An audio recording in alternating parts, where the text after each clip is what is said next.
Do you think that Web3 will impact democracy? I think Web3 can transform social networks, and I think probably most people think social networks have transformed, how information is shared, how politics happens. I think there's some very important questions around governance of social networks. I think that these networks have become such important resources in politics that I believe that the right way to govern them is through kind of a democratic method, which blockchains and Web3, this is sort of the default way that Web3 thinks about it.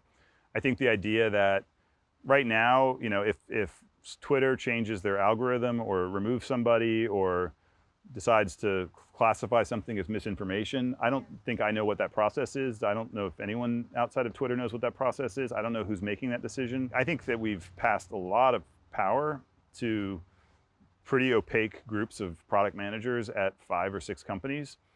I think you're going to very likely, if this continues, see a segmentation of the internet by geography. I don't think that a lot of countries are going to like the fact that people in product management groups in California are deciding their politics in their country. Like, I think, again, all this stuff worked well when it was people talking about tech and what they had for lunch. These systems were great for that.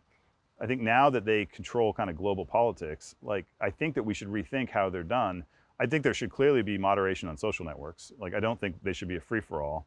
But I think, for example, with the first era of the web, we did a pretty good job moderating. If you think about the World Wide web pages, those are taken down all the time.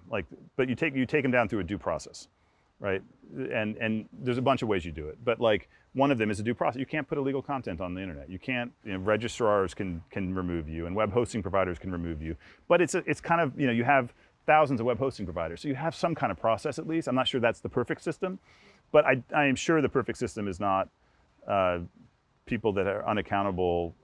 I don't even think are publicly facing. I think this is handed way too much power. I mean, look, there's politics. I tend to focus more on the economics of it, which is I think giving that much economic power to those people, at least because I just come from the business world. I'm less of an expert in politics, but in the business world, so I think the economic side of it is kind of the side I probably talk about more.